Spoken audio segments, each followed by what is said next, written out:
انشاءاللہ آپ کے ساتھ گھریلو پریشانیوں سے نجات حاصل کرنے کی گفتگو ہوگی کہ کس طرح ہم اپنے خاندانی زندگی کو، اپنی معاشرتی زندگی کو خوشگوار بنا سکتے ہیں اللہ سبحانہ وتعالیٰ کی مدد کے ساتھ۔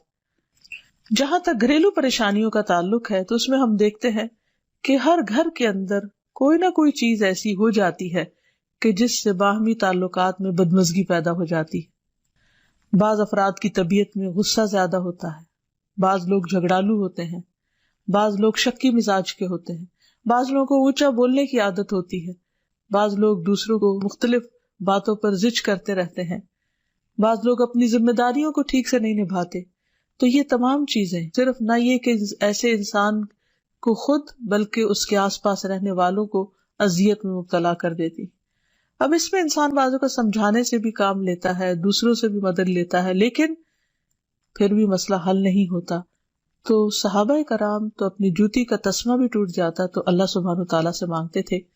تو اگر گھر کے اندر کسی قسم کی ناچاکی یا پریشانی ہے تو اس سلسلے میں بھی ہمیں اللہ تعالیٰ کی طرف رجوع کرنا چاہیے، اور پھر اس کے ساتھ ساتھ دوسرے کو جو مشکل پیدا کر رہا ہے سمجھانا بھی چاہیے۔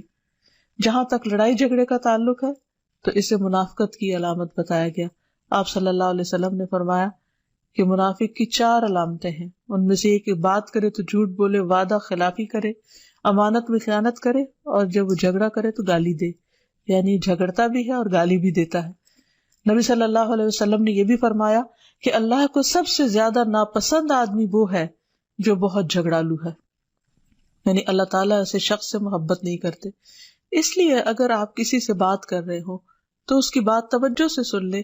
چھوٹی چھوٹی باتوں پر جھگڑنا اور دوسرے کے ساتھ بد اخلاقی سے پیش آنا یہ درست نہیں۔ پھر اسی طرح مومن جو ہے وہ کبھی بد اخلاق نہیں ہوتا، اور بد اخلاقی پھر منافقت کی علامت ہے۔ رسول اللہ صلی اللہ علیہ وسلم نے فرمایا، تمہارے یہ نسب نامے کسی کے لیے گالی کا سبب نہیں ہے، تم سب آدم کی اولاد ہو، ایک دوسرے کے قریب ہو، دین یا عمل صالح کے علاوہ کسی وجہ سے کسی کو کسی پر کوئی فضیلت نہیں۔ آدمی کے برا ہونے کے لیے یہی کافی ہے کہ وہ فحش گو ہو، بد کلام ہو، بخیل ہو اور بزدل ہو۔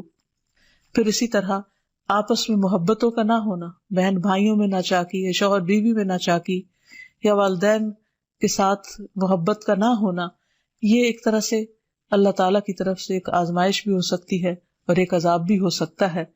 مومن تو محبت کرنے والا ہوتا ہے، اور اس شخص میں کوئی خیر نہیں جو محبت کرتا نہیں اور لوگ اس سے محبت نہیں کرتے، اور لوگوں میں سب سے زیادہ بہترین انسان وہ ہے جو لوگوں کے لیے فائدہ مند ہوتا ہے۔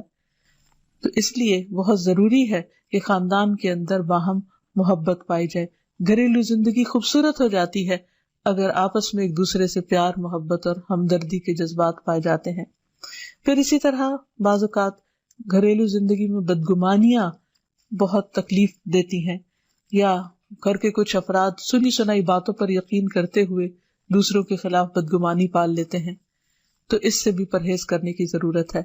اسی طرح گھریلو پریشانیوں میں گھر کا تنگ ہونا بھی ایک عذاب کی شکل ہے۔